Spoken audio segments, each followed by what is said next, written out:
Before there were gods, before there were worlds, before there was anything at all, there was Ginnungagap. The yawning void. An emptiness so total that even silence had not yet been invented. To the north of this void lay Niflheim, a realm of ice so cold that time itself seemed to freeze. To the south burned Muspelheim, a world of fire where rivers of flame poured endlessly into the darkness. And for an age beyond counting, these two forces, ice and fire, crept toward each other across the void. When they finally met, something impossible happened. The ice began to thaw. Drops of water fell into the emptiness. And from those drops, a shape began to form, vast, ancient, and alive. This was Ymir, the first giant, a being so enormous that his body would one day become the entire world. As Ymir slept, other beings emerged from the sweat of his body. Giants. Monsters. The raw, unformed chaos of a universe still finding its shape. But Ymir was not alone. From the melting ice came another creature, Audhumla, a primordial cow whose milk fed the giant. And as Audhumla licked the salt from the ice blocks around her, she uncovered something buried deep within. A face. Then a chest. Then a full body. His name was Buri, and he was the first of the gods. His grandson would change everything. His grandson's name was Odin.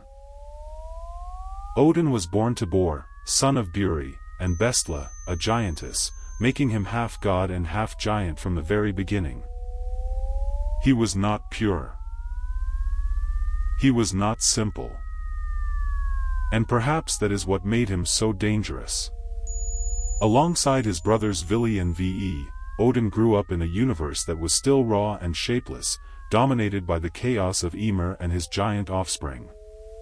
The three brothers looked at the universe and saw only disorder. Ymir's giants multiplied without purpose, without structure. There was no sky, no sea, no earth, only the giant's endless, sprawling body and the void around it.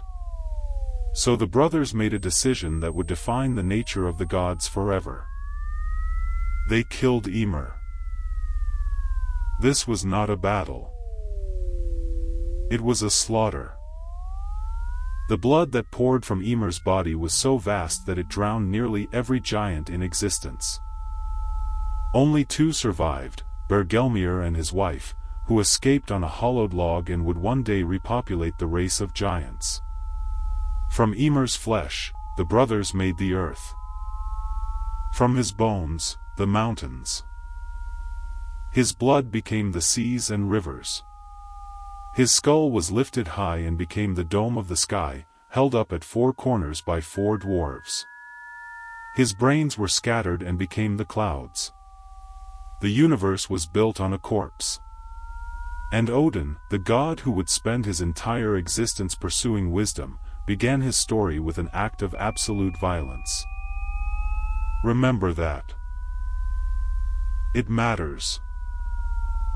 With the raw materials of Ymir's body, Odin and his brothers built the 9 realms, each one suspended on the branches and roots of Yggdrasil, the world tree. This was no ordinary tree.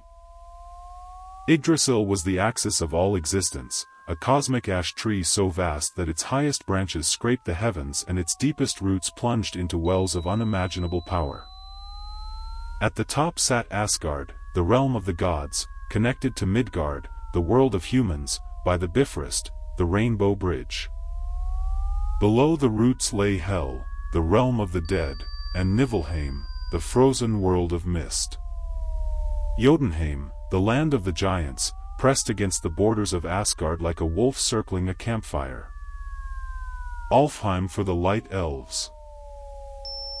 Svartalfheim for the dwarves. Vanaheim for the Vanir gods. And Muspelheim, the realm of fire, waiting at the edge of everything for the day it would burn it all down. But here is what set Odin apart from every other creator god in mythology. Zeus, after defeating the Titans, sat on his throne and enjoyed his power. Ra sailed his sun bark across the sky each day in an endless, comfortable loop. But Odin? Odin looked at the universe he had built and felt something that no other god seemed to feel. Fear. Because Odin knew something. He knew that everything he had created was temporary. He knew about Ragnarok, the end of all things. And that knowledge drove him to do what no other god would dare. Deep beneath the roots of Yggdrasil, hidden from gods and mortals alike, there was a well. Not just any well, this was the well of Mimir, and its waters contained all the wisdom of the universe. Every secret, every truth, every piece of knowledge that had ever existed or would ever exist rippled in its depths. The well was guarded by Mimir, one of the wisest beings in all the 9 realms, a figure so ancient that even the gods spoke his name with reverence. Odin traveled to the well alone. No army.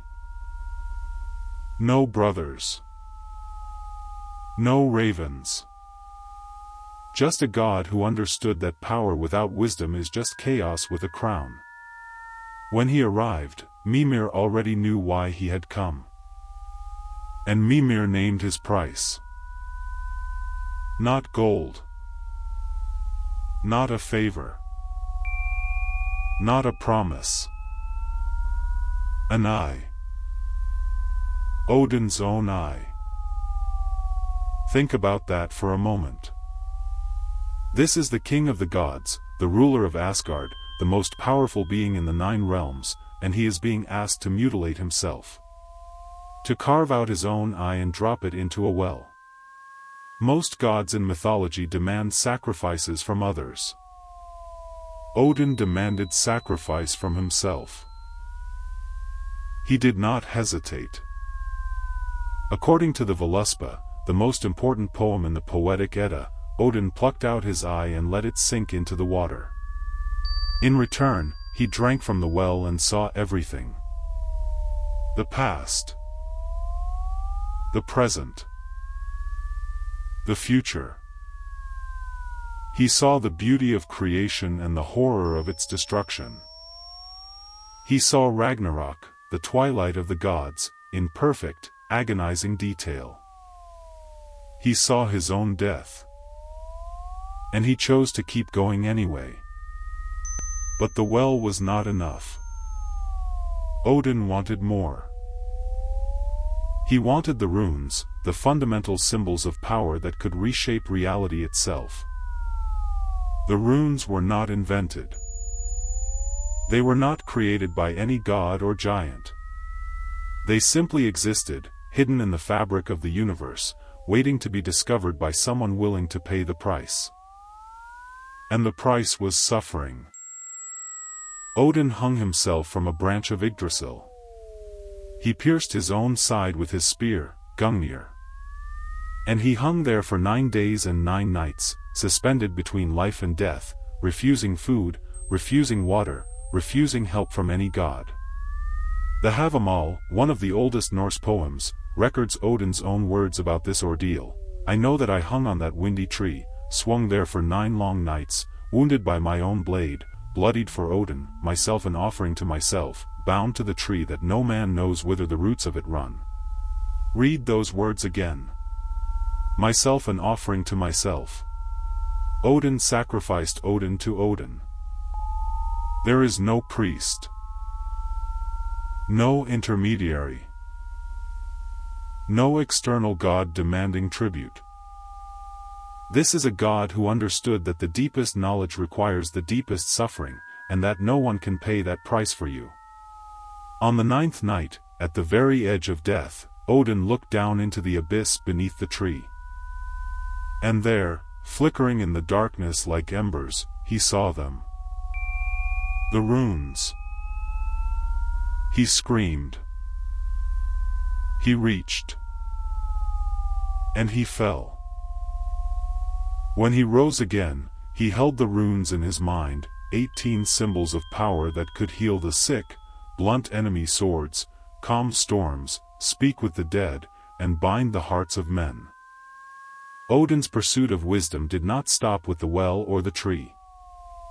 One of the strangest and most unsettling stories in all of Norse mythology involves Mimir, the same guardian of the well where Odin sacrificed his eye. During the war between the Aesir gods and the Vanir gods, a peace treaty was struck. As part of the agreement, hostages were exchanged. The Aesir sent Honir and Mimir to the Vanir. But the Vanir quickly realized that Honir was indecisive and useless without Mimir's counsel. Feeling cheated, they cut off Mimir's head and sent it back to Odin. Any other god would have seen this as an insult, a declaration of war. Odin saw an opportunity. He took Mimir's severed head, preserved it with herbs and magic, and spoke enchantments over it until the head could speak again. From that day forward, Odin carried Mimir's head with him as his most trusted advisor. He would whisper questions to it in the dark. He would consult it before battles, before treaties, before decisions that would shape the fate of the 9 realms. This is not a god who collects trophies. This is a god who collects knowledge by any means necessary. A severed head that whispers secrets. An empty eye socket that once held the price of universal wisdom. A body scarred from 9 nights of self-inflicted agony. Every wound Odin carries is a library. Every scar is a lesson learned the hardest possible way. The war between the Aesir and the Vanir is one of the most important events in Norse mythology, yet it is also one of the most mysterious. The Vanir were a separate tribe of gods, associated with fertility, nature, wealth, and the sea. Their most famous members were Njord, Freyr, and Freya. The Aesir, Odin's tribe, were gods of war, wisdom, and sovereignty. The conflict began, according to some sources, when a Vanir goddess named Gullveig visited Asgard. The Aesir, suspicious of her magic and her obsession with gold, attacked her. They stabbed her. They burned her. 3 times they threw her into the fire, and 3 times she was reborn. The Vanir saw this as an unforgivable act of aggression, and war erupted between the 2 tribes of gods. This war was not like the Titanomachy of Greek mythology, where one side clearly won. The Aesir-Vanir war was a grinding, brutal stalemate. Neither side could defeat the other. The walls of Asgard were breached. Vanir magic proved just as deadly as Aesir strength. Eventually, both sides realized that continued war would weaken them to the point where their true enemies, the giants, could destroy them both. So they made peace. And the terms of that peace reshaped the Norse pantheon forever. The Vanir gods Njord, Freyr, and Freya came to live in Asgard, bringing their magic and their wisdom with them. In return, the Aesir sent Honir and Mimir to the Vanir, a decision that would cost Mimir his head. But Odin understood something profound, that true strength comes not from defeating your enemies, but from absorbing their knowledge. Odin did not rely on his own eyes alone, especially after he gave one away. He built an intelligence network that would make any modern spymaster envious. 2 ravens, Hugin and Munin, whose names mean thought and memory, flew out across the 9 realms every dawn and returned every evening to whisper everything they had seen and heard into Odin's ears. In the Grimnismal, Odin himself admits something remarkable: "For Hugin I fear lest he come not home, but for Munin my care is more." The All-Father fears losing his memory more than losing his ability to think. This tells us something profound about how the Norse understood wisdom. It is not just intelligence, but the accumulated weight of experience and remembrance. At his feet sat 2 wolves, Jerry and Freki, ravenous and greedy. Odin fed them all of his food at the feast table, sustaining himself on nothing but wine. The king of the gods ate nothing. He simply drank and listened to his ravens. While other gods feasted and boasted and celebrated their power, Odin sat quietly, gathering information, planning for a future he already knew would end in catastrophe. He also rode Sleipnir, an 8-legged horse born from the trickster Loki, a story strange enough to deserve its own video. Sleipnir could gallop between worlds, crossing the Bifrost, descending into hell, racing across the sky. With his ravens in the air, his wolves at his feet, and his 8-legged horse beneath him, Odin was everywhere and nowhere. He was the god who saw everything and trusted nothing. Every decision Odin made was shaped by one truth he could never escape: Ragnarok was coming. The end of the gods. The destruction of everything. And unlike the Greek gods, who lived in comfortable immortality, or the Egyptian gods, who cycled endlessly through death and rebirth, the Norse gods knew, with absolute certainty, that they were going to die. So Odin did the only logical thing. He built an army. Valhalla, the Hall of the Slain, was Odin's answer to the apocalypse. Its rafters were made from spears. Its roof was tiled with golden shields.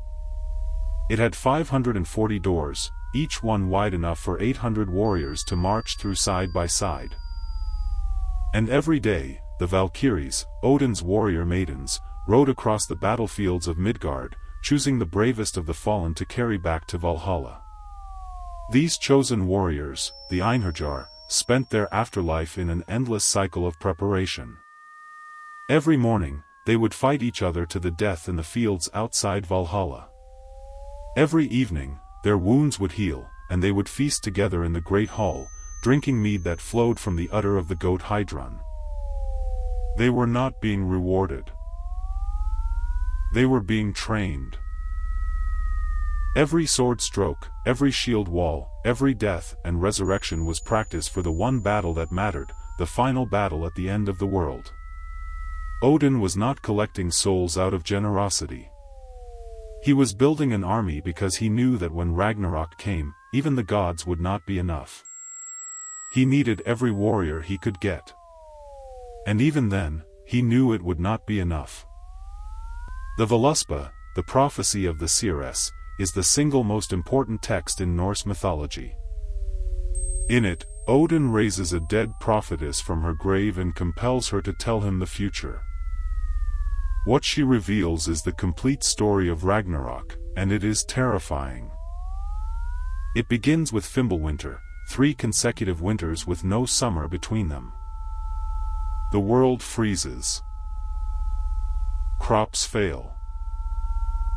Civilization collapses. Brothers kill brothers. Fathers betray sons. All bonds of loyalty and love dissolve into chaos and desperation. The great wolf Fenrir, whom the gods had bound with a magical chain, breaks free. The Midgard serpent Jormungand rises from the ocean, flooding the world with tidal waves. Loki, freed from his punishment, sails a ship made of dead men's fingernails toward Asgard, leading an army of giants and the dead. The gods march out to meet them on the plain of Vigrid. Thor faces Jormungandr and kills the serpent, but the venom is too much. Thor takes 9 steps and falls dead. Freyr fights the fire giant Surt but falls because he gave away his magical sword years ago for the love of a giantess. Tyr, the god of justice, battles the hellhound Garm, and they kill each other. And Odin, the All-Father, the god who sacrificed everything for wisdom. He faces Fenrir, the great wolf, whose jaws stretch from the earth to the sky. And Fenrir swallows him whole. The god who saw everything, who knew this moment was coming for an eternity, walks into the wolf's mouth anyway.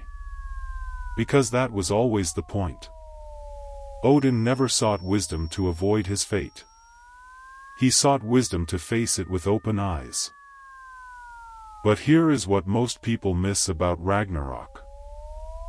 It is not the end. After Surt sets the entire world ablaze and the seas swallow what remains, after every god has fallen and every giant has been destroyed, the Voluspa describes something extraordinary. The earth rises again from the water, green and beautiful. A new sun, the daughter of the old one, takes her mother's place in the sky. Two human survivors, Lif and Lifthraiser, emerge from the wood where they hid and begin the human race anew. And in the grass of this reborn world, the surviving gods, Vidar, Vali, Modi, Magni, and the returned Baldur, find something glinting in the sunlight. Golden chess pieces. The same ones the gods used to play with in the age before Ragnarok. The cycle begins again. This is what makes Norse mythology fundamentally different from almost every other mythology in the world. The gods are not eternal. They are not all-powerful.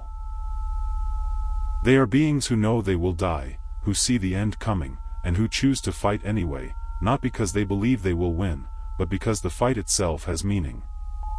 And Odin, more than any other god, embodies this philosophy. He did not sacrifice his eye, hang from a tree, and build Valhalla because he thought he could prevent Ragnarok. He did it because he believed that wisdom, courage, and sacrifice matter even when, especially when, the ending is already written. We live in an age that worships certainty. We want guarantees. We want to know that our sacrifices will pay off, that our suffering has a clear reward, that the story ends well. Odin offers none of that.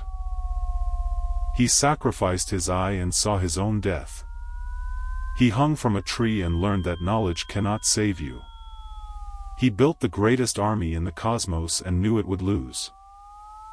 And yet he never stopped. He never stopped seeking. Never stopped sacrificing. Never stopped preparing. Not because he was foolish, but because he understood something that most of us spend our entire lives trying to avoid: that meaning does not require a happy ending. The Vikings who told these stories were not naive. They lived in one of the harshest environments on Earth. They understood loss, hardship, and death in ways most modern people never will. And the god they chose to lead their pantheon was not the strongest or the most beautiful. He was the wisest. The one who paid the highest price for knowledge and used that knowledge not to escape suffering, but to face it with dignity. Wednesday, the day in the middle of the week, is named after him. Woden's Day. Odin's Day. Every Wednesday, whether you know it or not, you carry his name through time. The god who traded an eye for wisdom. The god who hung between life and death to learn the secrets of the universe. The god who walked into the wolf's mouth with his one eye open. If this story moved you, subscribe to the Myth Archive. Next week, we descend into the depths of Helheim to tell the story of Baldur, the death that triggered Ragnarok. Which mythology should we explore next? Tell us in the comments.